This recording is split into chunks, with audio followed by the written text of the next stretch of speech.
Olá, vamos prosseguir nossos estudos. Agora, basicamente, nós vamos fazer uma revisão de tudo que nós trabalhamos até agora. Essa revisão, vamos trabalhar aí em cima de questões. Questões, da Universa, basicamente, as questões existentes, tá, sobre a Lei Complementar número 840 de 2011. Vamos lá. Primeira questão que nós vamos trabalhar inicia da seguinte forma. Ao entrar em exercício, o servidor nomeado, então olha lá, o servidor nomeado, para cargo de provimento efetivo, fica sujeito ao estágio probatório, pelo prazo de 3 anos. Nós já trabalhamos isso. Período em que são avaliados a aptidão, a capacidade e a eficiência do servidor para o desempenho do cargo. Ok. Considerando reprovação no estágio probatório, deverá os servidores, conforme o caso, ser. Vamos lá. Alternativa A. Exonerado ou reconduzido ao cargo de origem. Tá interessante esse item, hein? Reintegrado no cargo anteriormente ocupado. Aqui está fora. Reintegração é para aquele servidor que foi demitido. Posto em disponibilidade, de maneira alguma. Disponibilidade é para aquele servidor que teve seu cargo extinto e já era estável. Reinvestido no cargo resultante de sua transformação. Nada a ver, nem há essa forma reinvestidura. Revertido no cargo resultante de sua transformação. Reversão é para aquele servidor que está aposentado e volta a trabalhar. Então, olha lá, quando nós falamos em estágio probatório, conforme o caso, o servidor será exonerado, é aquele servidor que não é estável no serviço público e foi reprovado no estágio probatório. E há também a recondução. Lembra que nós trabalhamos? O servidor ele poderá ser reconduzido ao cargo de origem, se no caso ele for estável em um concurso, em um cargo anterior, ok? Difícil não, né? Tranquilo essa questão, hein? Vamos aí ao próximo item, próxima questão. Josias, aprovado em concurso público no Distrito Federal, tomou posse, então olha lá, já tomou posse, com a assinatura do respectivo termo, do qual constavam as atribuições, os direitos e os deveres inerentes ao cargo a ser ocupado. Ocorre que Josias, após a posse, não entrou em exercício. Olha lá, então Josias não entrou em exercício, hein? No prazo estabelecido na lei número 840. Situação que ensejará. Vamos lá. Exoneração de ofício do respectivo cargo. Então, ele foi nomeado, tomou posse e na hora de entrar em exercício, ele não entrou em exercício. Lembra que nós trabalhamos? O servidor que for nomeado e não tomar posse, a sua nomeação vai ser tornada sem efeito. Se o servidor toma posse, assina o termo de posse e não entra em exercício, o servidor vai ser exonerado, não é isso? Exonerado do cargo. Então, olha lá, exoneração de ofício do respectivo cargo, tá vendo? Está correto. Olha a letra B, demissão por decisão administrativa, por favor. O servidor que toma posse e não entra em exercício, obviamente, ele não será demitido.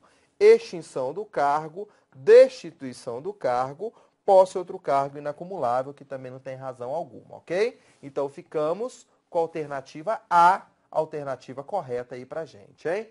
Tranquila a questão, não é verdade? Tá? Tenho certeza que você está acertando tudo, né? Você é estudioso, você é estudiosa e com certeza será aprovado no próximo concurso, viu? Vamos à próxima questão, hein? Próxima questão diz assim. A respeito do regime jurídico dos servidores públicos do Distrito Federal, das autarquias e das fundações públicas distritais, previstas na Lei Complementar número 840/2011, assinale a alternativa correta. Vamos achar a certa aqui. A investidura no cargo em comissão depende de prévia aprovação em concurso público. Aqui está falso, não é isso? O servidor que ocupa um cargo em comissão é aquele de livre nomeação e exoneração. As funções de confiança destinam-se exclusivamente aos cargos em comissão de direção e chefia. Não, né? Olha lá, função de confiança, olha o que a questão está dizendo. Destina-se exclusivamente aos cargos de direção, né, cargos em comissão e direção e chefia. Não, não tem relação alguma. Aqui, né, tem também de assessoramento.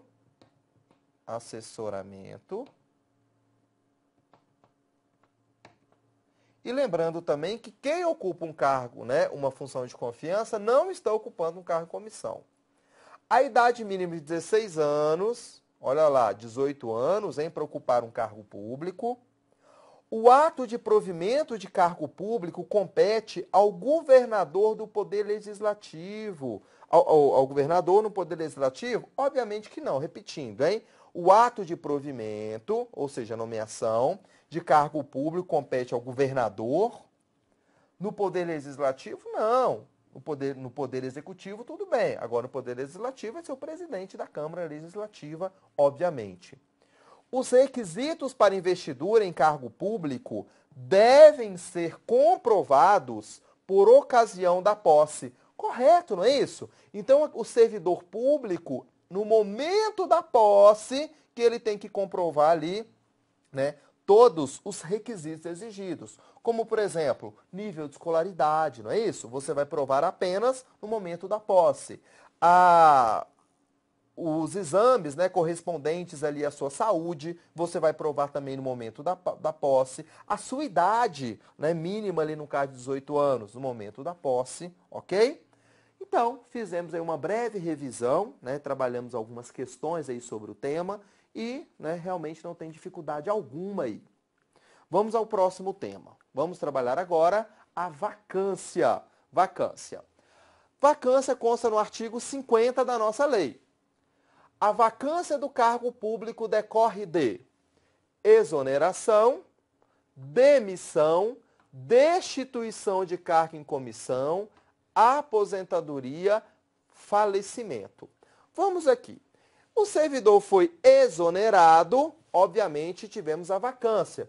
Lembra que nós trabalhamos a forma de provimento? Provimento, né, a forma de prover, de ocupar o cargo público.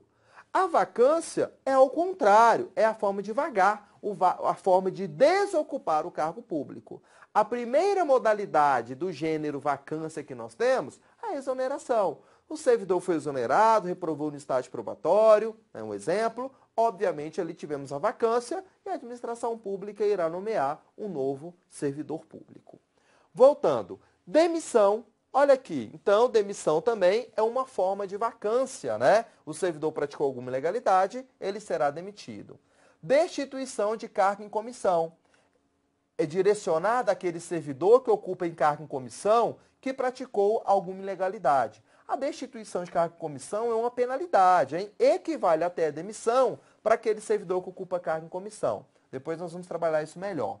Aposentadoria, então o servidor aposentou, obviamente abriu uma vaga dentro da administração pública. Falecimento, servidor público faleceu, né? Abre-se uma nova vaga dentro da administração.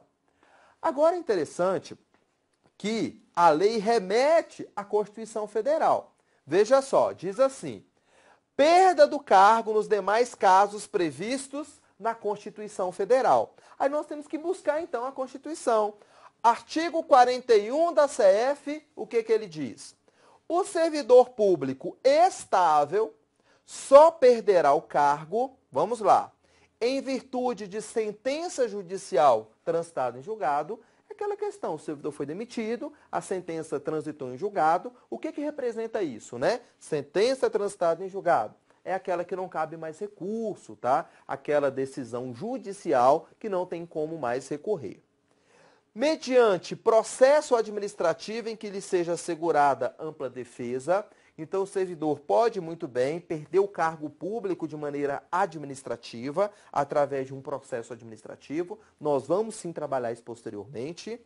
Agora, mediante procedimento de avaliação periódica de desempenho, na forma de lei complementar, assegurada ampla defesa.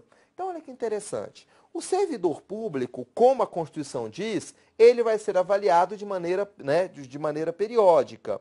E, após essa avaliação periódica, se o servidor não alcançar, né, determinado patamar ali em sua pontuação, talvez, ele irá perder o cargo público, hein? Então, olha lá. Mediante procedimento de avaliação periódica de desempenho na forma de lei complementar.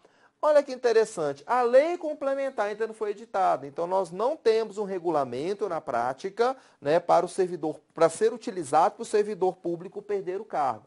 Isso, por enquanto, só serve para cobrar em prova de concurso público, para cair em prova de concurso. Na prática, ainda não tem a utilização, porque não foi regulamentado ainda essa regulamentada avaliação. Por quê? Né? Qual vai ser o procedimento? Quais requisitos ali que serão, né, os quais os servidores serão avaliados? Qual a nota máxima? Qual a nota mínima? De qual período? De quantos anos? Não é isso? O servidor será avaliado? Então, ainda não temos aqui o parâmetro, porque não há lei complementar. Mas, né, inicialmente, aqui o servidor pode muito bem perder o cargo público por essa avaliação periódica, ok? Mas vamos lá, ó. Artigo 169 da Constituição Federal. Lei Complementar número 101 de 2000. Olha que interessante. A administração pública, a Constituição Federal, no seu artigo 169, diz sim que o servidor público poderá perder o cargo para economia de recursos públicos. Ou seja, diz o seguinte, a União, ela só poderá gastar até 50% de sua receita corrente líquida com o pagamento de pessoal, o ativo e também o inativo. Então, receita corrente líquida corresponde, né, tudo que o Estado arrecada, obviamente aqui deduzidos alguns gastos. Aí nós vamos ter, então, a receita corrente líquida, ok? Então, a União pode gastar até 50%. Demais, quais vão ser os demais aí? Estados, Distrito Federal e os municípios podem gastar até 60% com o pagamento de pessoal de sua receita corrente líquida. Se por acaso a União gastar mais de 50%, ou então estados, DF e os municípios gastarem mais de 60% com pagamento pessoal, vão ter que começar a cortar, no caso, servidores, ok? Então, também uma forma, no caso, do servidor perder o cargo público. Vamos lá. A servidora gestante que ocupe cargo em comissão sem vínculo com o serviço público não pode, sem justa causa, ser exonerada. Olha lá, a proteção então da gestante, hein? Que interessante. Exonerada de ofício, né? Pedido sim, se ela quiser sair, tudo bem. Agora de ofício, desde a confirmação da gravidez até 5 meses após o parto. Então, uma estabilidade aqui de 5 meses após o parto para aquela servidora que ocupa um cargo em comissão. Salvo mediante indenização paga na forma do regulamento. Então, se a administração pública, né, indenizar a gestante, aí tudo bem, pode realizar sua indenização. Deve ser tornado sem efeito o ato de exoneração quando constatado que a servidora estava gestante e não foi indenizada. Então, se aquela servidora, determinada servidora, ela foi exonerada, por quê? O administrador ela nem sabia que a gestante, né, que a servidora era gestante. Aí, no caso, né, vai ser anulado esse cargo e, obviamente, né, a servidora ali vai voltar a trabalhar a administração pública, ok? Então, repetindo, deve ser tornado sem efeito o ato de exoneração quando constatado que a servidora estava gestante e não foi indenizada, ok? Vamos aqui. Vamos trabalhar um outro importante tema, que é a remoção do servidor. Olha que interessante, hein? Você, servidor público do Distrito Federal, está trabalhando, né, em determinada localidade e você tem interesse, então, em trabalhar em outra cidade satélite. Vamos considerar isso daí, né? Então, nesse momento aí que tem que tem importância o Instituto da Remoção para a nossa Lei Complementar número 840 de 2011. Vamos, então, começar a trabalhar tão importante tema. Vamos lá. Remoção, olha lá, é o deslocamento da lotação do servidor no mesmo órgão, autarquia ou fundação, na mesma carreira de uma localidade para outra. Olha o exemplo. Você trabalha na fundação, na Secretaria de Saúde do Distrito Federal, trabalha no HRT, Hospital Regional de Taguatinga. E você tem a intenção de trabalhar no hospital de base. Então, neste momento aí, vai ocorrer a sua remoção, tá? Então, você vai mudar a localidade ali, né, do local do seu exercício. Aí, vamos lá.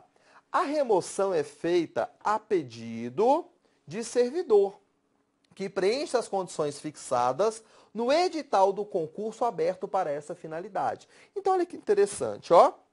A administração pública, ela pode muito bem abrir um edital, nós chamamos até de concurso de remoção, mas obviamente você não vai ter que fazer prova alguma, né? A administração pública lança o edital com alguns parâmetros, como por exemplo, o primeiro colocado, no caso, né, nesse concurso, ou os melhores colocados ali, serão aqueles que tiverem o maior tempo de vínculo com a administração pública do Distrito Federal.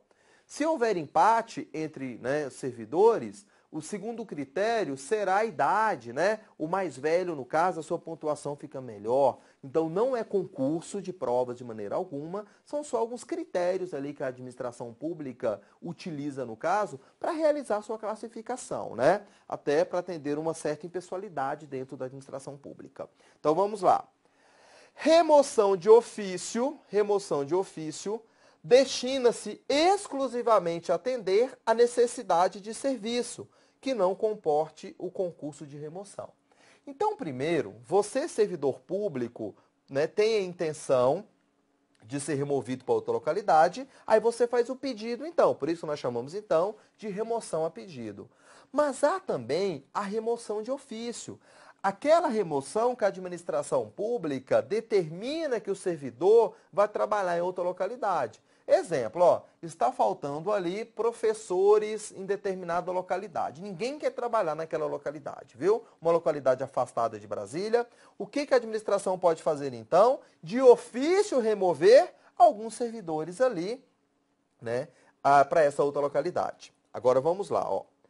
É lícita a permuta entre servidores do mesmo cargo mediante autorização prévia das respectivas chefias. Então, olha que interessante, hein? A lei autoriza o Instituto da Permuta. Exemplo, você, servidor da Secretaria de Educação, trabalha na cidade satélite do Guará. E tem um colega que trabalha em Taguatinga. Então, pode muito bem ocorrer a permuta, né? Aquele que trabalha em Taguatinga vai trabalhar agora no Guará, e o que trabalha no Guará, obviamente, vai trabalhar em Taguatinga. Só que a própria lei diz que precisa de uma autorização prévia das respectivas chefias, ok? Bem tranquilo esse tema, não é difícil, então isso pode ocorrer com você sim. É importante não só para a sua prova, mas também para o desenvolvimento ali da sua carreira, hein? Então, a remoção é o deslocamento do servidor, lembre-se disso daí. Você está trabalhando em determinada localidade, posteriormente você vai trabalhar, então, em outra localidade. Como que pode ocorrer a reversão? A pedido, você tem interesse, então, de ser removido e trabalhar em outra localidade, só que a administração pública pode muito bem lançar um concurso de remoção mais amplo, mais geral. Há também a remoção de ofício, né? Aquela que a administração pública determina que o servidor ou os servidores vão trabalhar agora em outra localidade. E olha que interessante, hein? A lei também autoriza a permuta, né? A permuta ali que é a mudança, então, da lotação dos servidores públicos, ok?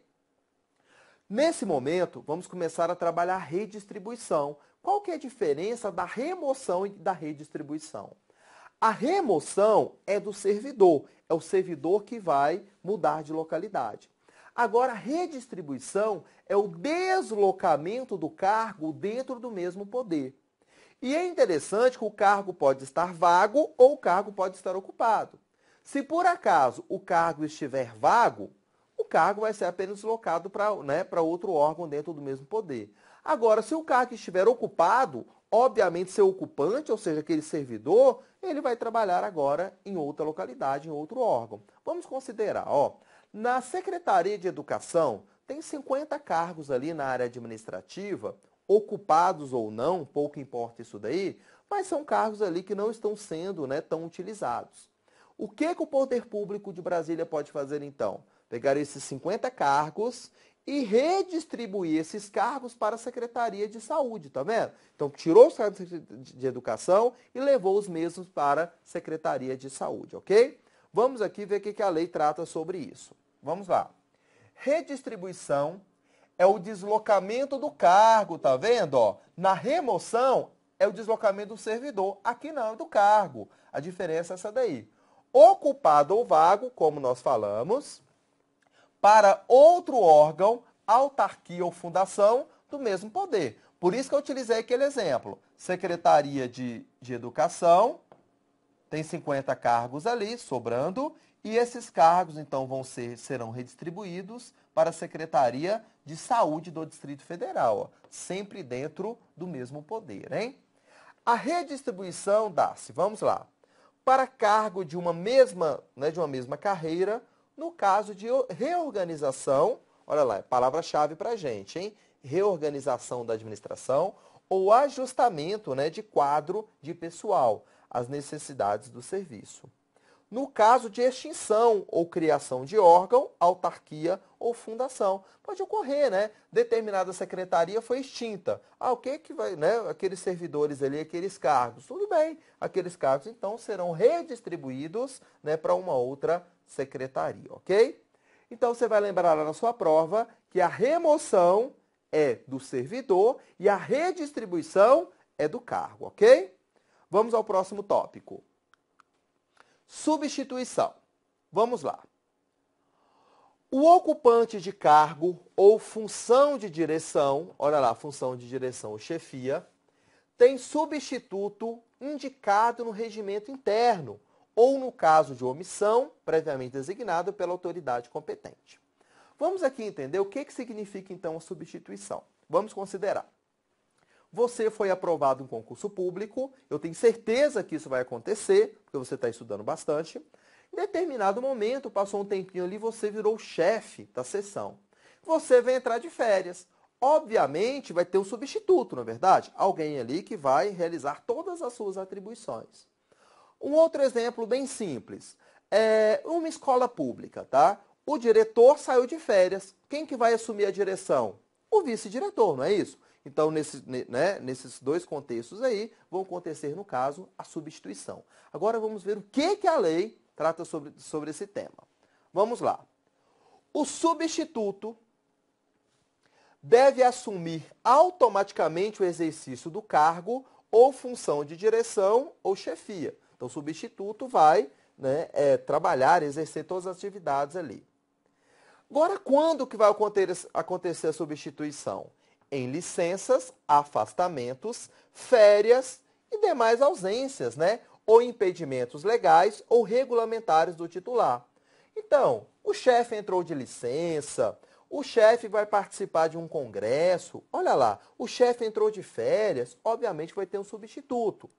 A substituição viva até atender ao princípio de eficiência dentro da administração pública. Agora vamos lá, uma outra modalidade. Em caso de vacância do cargo. Olha o exemplo. O chefe foi exonerado. Obviamente tem que ter um substituto ali naquele momento. O chefe foi demitido. Veja só, teve ali a vacância do cargo. Ele aposentou, tá vendo? Importante, hein? O substituto faz jus aos vencimentos ou subsídio pelo exercício do cargo de direção ou chefia, pagos na proporção dos dias de efetiva substituição. Então, olha que interessante. Você vai substituir seu chefe, vamos, exemplificando isso daí, e você automaticamente, então, vai receber aquela gratificação de chefia, proporcionalmente ao tempo de contribuição. Vamos considerar, Determinado chefe recebe ali R$ 6.000 de gratificação de chefia, ó.